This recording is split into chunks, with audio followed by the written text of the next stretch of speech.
Vou começar pelo nosso Borjão. Ale, deixa eu conversar com você, porque eu tô com uma dúvida aqui. Eu não sei se você teve essa mesma dúvida. Até o momento, eu não tô entendendo qual que é o jogo do senador Marcos Duval. Porque eu acho que nessa história toda, ele faz também um jogo duplo, né? Porque ele insere o ministro Alexandre de Moraes no centro dessa discussão, mas ele também compromete o presidente Jair Bolsonaro. Ele está jogando com quem, Ale? Bom, vamos lá, Paulo, bom dia para você, bom dia para todo mundo. Olha, é claro que a gente não está dentro da cabeça dele para ter certeza do que ele está fazendo, até porque ele é uma pessoa meio enrolada mesmo, não é a primeira vez que ele se mete em polêmica, que ele se mete em confusão, e ele dá versões muito diferentes da mesma história. Ele joga uma bomba depois que dá todo o barulho na imprensa, aí ele começa a dizer que não é bem isso, muda de ideia, diz que não se lembra e tal. Então, a gente precisa tomar cuidado e não acreditar em tudo que Marcos Duval fala pelo valor de face. A gente escuta, é claro que as denúncias são graves, elas têm que ser apuradas, mas também ele não é exatamente uma fonte que você vá acreditar em cada vírgula do que ele fala. A história toda é verossímil porque o que ele está dizendo desse plano para desmoralizar o ministro Alexandre de Moraes é algo que o Daniel Silveira já fez outras vezes. Ele já é uma pessoa conhecida por já ter feito isso, gravar conversas de outras pessoas. Então isso é uma coisa que passaria pela cabeça dele sem problema nenhum. Ele é uma pessoa conhecida pela indisciplina, né? Ele, como policial, só para quem não sabe, ele teve mais de 60 sanções disciplinares quando ele era policial. Ele foi preso, né? Aquela detenção disciplinar que se faz dentro de uma instituição militar. Ele teve 54 detenções, 54. E ele foi de um relatório interno considerado inadequado para o serviço policial. Ele podia ter sido desligado, ele estava no meio do processo quando ele foi eleito deputado federal em 2018, aí ele pediu desligamento da polícia antes, provavelmente, de ser desligado. Enfim, então a história é verossímil.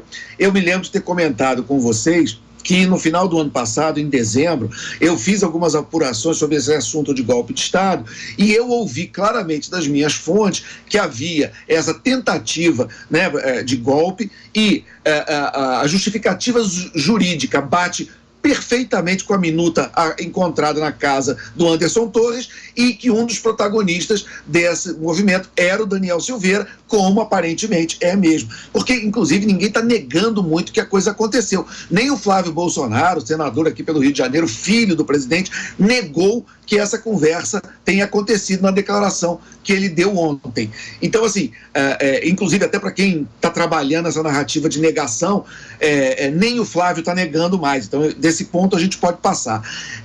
E o que a gente tem que ver é o seguinte: o que está na cabeça de Marcos Duval, né? Você tem várias especulações, né? Você tem uma que foi dada, que ontem circulou na imprensa, que ele estaria tentando, na verdade, afastar Alexandre de Moraes de qualquer investigação que envolvesse Jair Bolsonaro. Respeito quem acredita nessa versão, mas eu acho, vamos dizer, sofisticada demais, xadrez 4D demais para o pessoal ali. O que eu acho mais crível, mais provável, é que as investigações em relação a essas atitudes golpistas esteja muito avançada, estivesse chegando perto dele, até porque ele avisou o ministro Alexandre de Moraes quando essa conversa aconteceu. Ele disse isso e o ministro Alexandre de Moraes confirmou que houve essa conversa, que ele foi avisado por Marcos Duval quando essa conversa aconteceu, e ele deve estar quase fazendo uma delação premiada. Ele, aparentemente, está tentando se safar de qualquer problema jurídico, criminal, em relação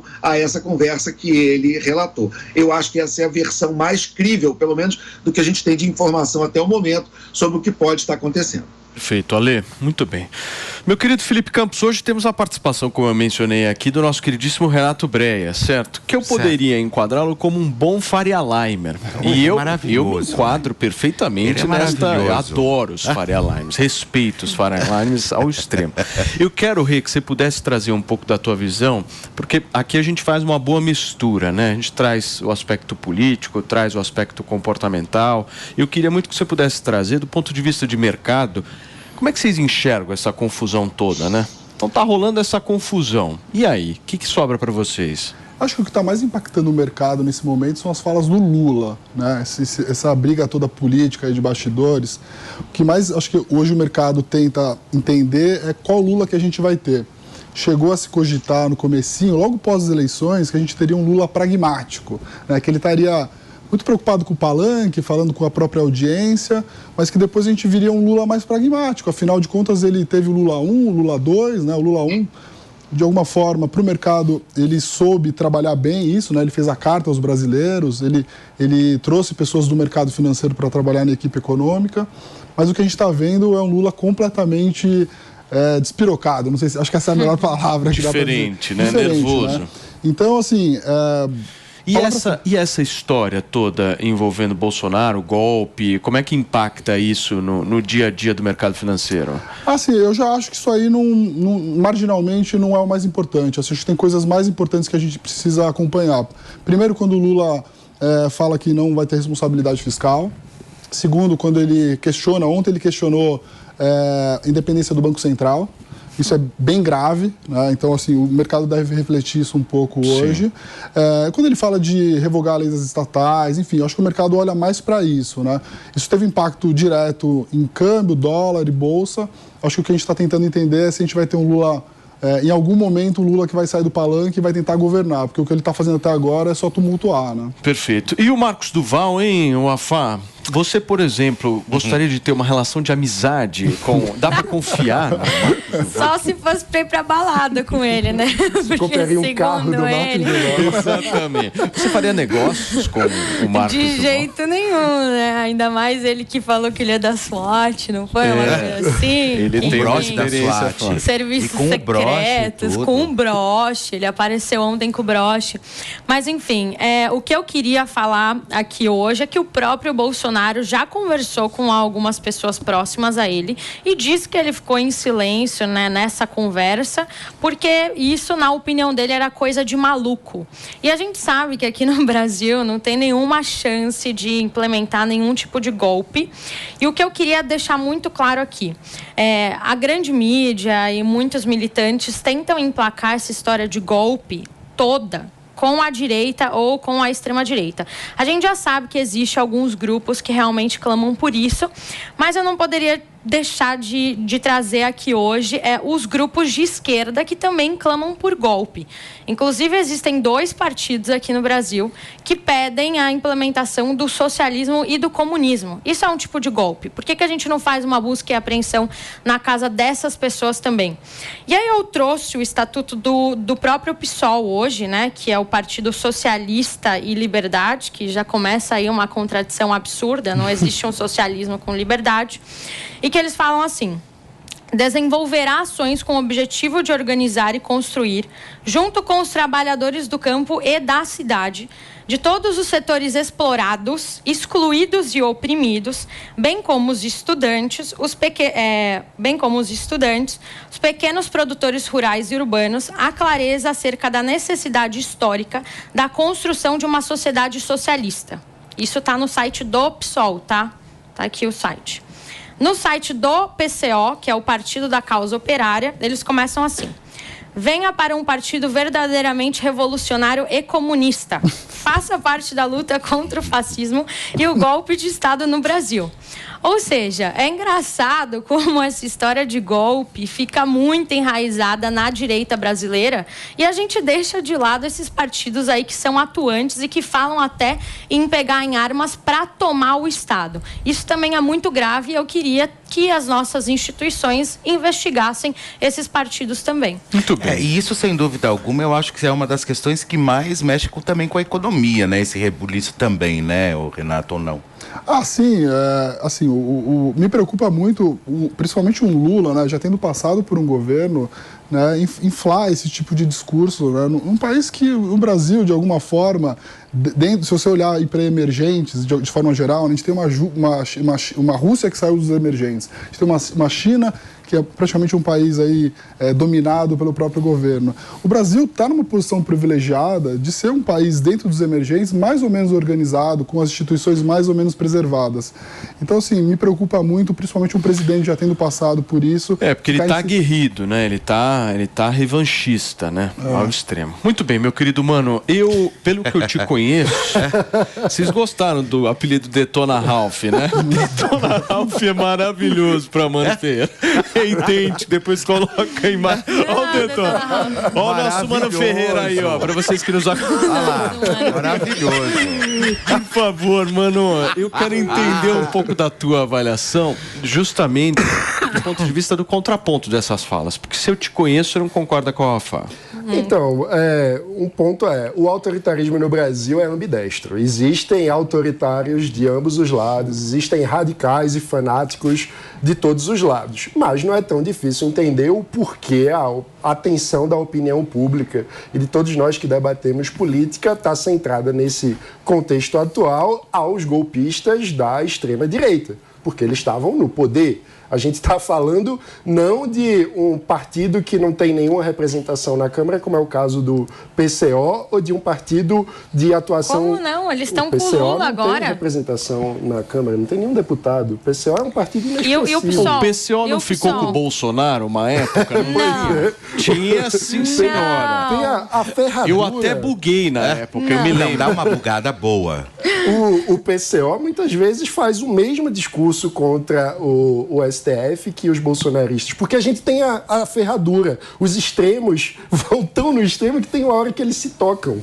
Eles acabam compartilhando radicalismos contra a democracia e contra as instituições. Então, enfim, não é difícil entender o porquê, nesse momento atual, a atenção da opinião pública e da grande imprensa que nós fazemos parte, né? Estamos num grande veículo de imprensa, está voltada aos golpistas da direita. Por quê? Porque estamos falando de um plano infalível do Cebolinha que estava sendo arquitetado com a presença do presidente da República. Mas ele já falou que é coisa de maluco. Ele já deu uma declaração falando que não concordava com isso. Perde tempo numa reunião com o maluco. Mas posso fazer uma provocação? Não querendo de maneira nenhuma que vocês fiquem nervosos. Claro. Mas quando o Bolsonaro fala que isso aí é coisa de maluco, ele falou...